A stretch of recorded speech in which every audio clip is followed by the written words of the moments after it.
And we take a look at this report from Newsweek. 2,700 years ago, Assyrian tablets documented solar storms. And we can see from the first paragraph why this may be significant. It reads that evidence of unusual solar activity that potentially represents 3 huge solar storms has been discovered in ancient Assyrian tablets. The magnetic storms documented in astrological records correspond to tree ring data, indicating that events took place around 660 BC. This potentially helps scientists to predict future magnetic storms from our sun, events that have the potential to cause major disruption to the technology systems on Earth that we currently rely on. So I think that there is something to our spiritual connection to changes in the cosmos, in particular the sun, and periods in which we have seen unusually high solar activity break out and major changes in the human species, in particular with regards to ideas, spiritual ideas and concepts, maybe certain types of technologies or technological breakthroughs. Astronomers started observing sunspots with telescopes around 600 and 1610. These are dark patches that appear on the sun's surface and are associated with solar flares, sudden explosions that send a huge amount of radiation out into space. If solar flares and coronal mass ejections are directed towards the Earth, this radiation can result in geomagnetic storms. This is where the particles from the sun interact with Earth's atmosphere, interfering with communication systems, satellites, and power grids. These space weather events constitute a significant threat to modern civilization because of its increased dependency on an electronic infrastructure, says a scientist from Japan.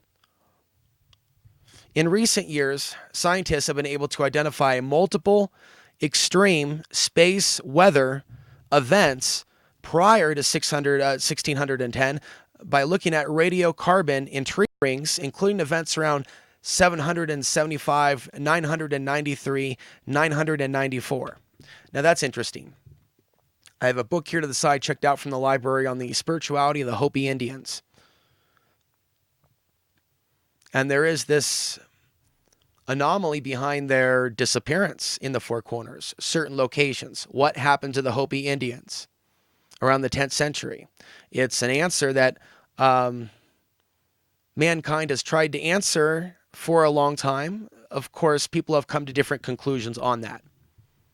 But there is something significant about major changes in the solar cycle that leads to major changes climate-wise, although this is not really talked about in the mainstream.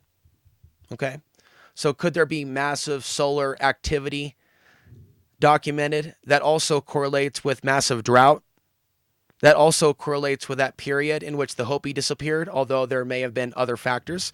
So these are different things that are going through my mind as I go through this article, as I'm always looking at what was taking place on the Earth or during that period of major changes, either high or low, but major changes in the solar activity. I believe a recent comment also from Ultra Human was asking the question if maybe potentially changes in the sun could open up the portal, if you will, or other changes in the atmosphere that are either attracting or somehow having to do with these near-Earth asteroids that we're reading more about in the news. What is going on? And of course, we ask ourselves an obvious question: is this connected with the other stories that we're reading about Earth's magnetic field? Also in this year of 2019, many more articles about this and confirmations, including some saying that it's flipped more times and faster than scientists previously thought. So things are changing very, very rapidly. Also, natural disasters recently in Japan with a typhoon. And that was something that was a sudden event that took Japan by surprise. And so when we look at the amount of natural disasters and a volcano in Russia, there's a number of things that are taking place during this current deep solar minimum to where some of the effects of the sun, we and this planet are feeling even more so with the thinning of the veil. The Babylonians and Assyrians had started astrological observations at the latest in the 8th century BC.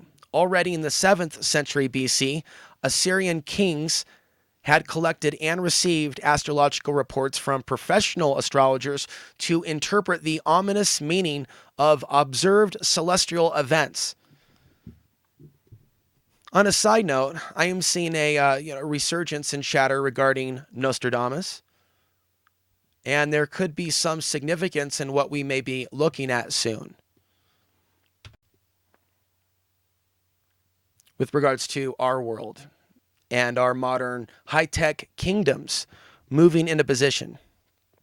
Researchers carrying out a survey of auroral records, aurora borealis, kept by the Assyrians, interesting, to see if there were any events that corresponded with scientific data regarding ancient solar activity.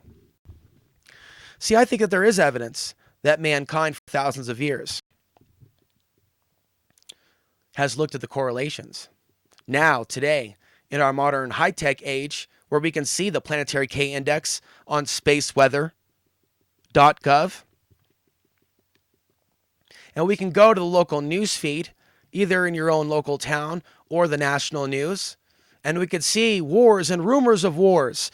I mean, when we saw peak solar activity earlier this year, even though we're in a solar minimum, we still have geomagnetic storms, and sometimes they're not caused by a more active sun. Sometimes they're caused by things that scientists say that they don't understand, or maybe they do. Yeah, they also discovered how they can manufacture some of their own storms. And again, this is separate from 5G. There are various technologies that the various governments of the world have, I don't know if I would say mastered. I don't have that level of knowledge. But they have definitely been attempting to do what they can do, right? And there are no guarantees that once technologies are in place to start manipulating things, that things can't backfire. The reality is they can backfire when the elements, the 4 elements and perhaps beyond, are effed with and or used for malicious, nefarious agendas. Because today, in our world today, they are. So when I look at the sun, I don't claim to know everything, but there are certain things that I believe in my heart to be true from a spiritual place. Okay, and I don't mind sharing some of those spiritual ideas with you, but there's something about a reset coming that our sun is involved with, and we don't have all the information. We also seem on schedule for this robotic apocalypse. And so ask yourself, does it make sense to invest needlessly in fear upon fear upon fear when we realize that some of these potentials may cancel the other potentials out? So what will be with regards to the sun. How do we know that divine intervention in the future is not going to occur through some changes in the sun that somehow humbles mankind, maybe even during a time of heightened warfare, robotic warfare, where the almost unthinkable or the unthinkable is taking place? Why would there not potentially be a destiny for the sun to intervene? So you don't have to believe as I believe. But these are ideas whose time has come. That I do believe.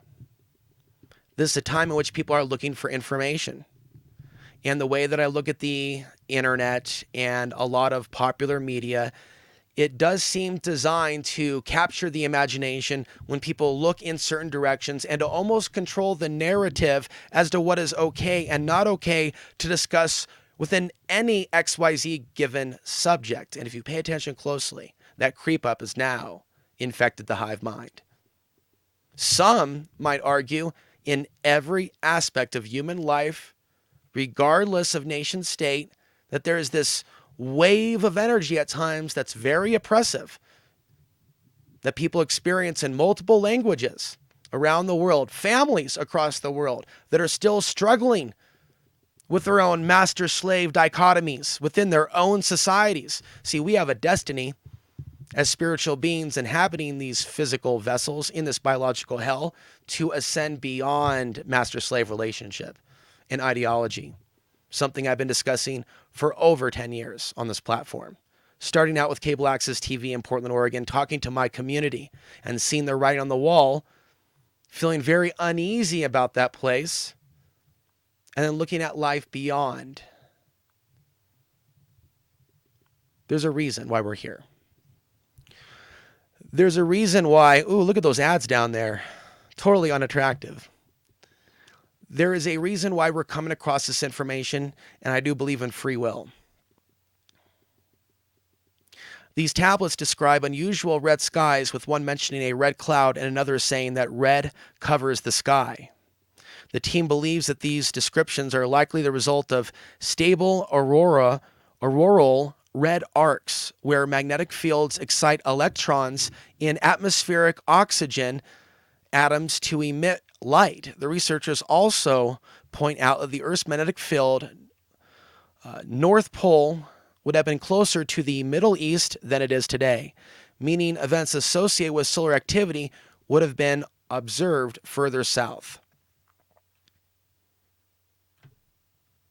And I'm sure that you have heard that when we begin to see, for example, Matthew Sines said this in my interview with him, multiple nights back-to-back of aurora borealis, especially if it's in a place where it's normally not seen, that's a big sign of massive stress on the grid when there's that much auroral activity.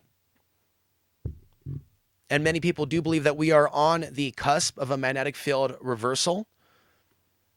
But we've been reporting also, as well as many, as far back as 2010, 11, mainstream reports started to talk about the recalibration of airports.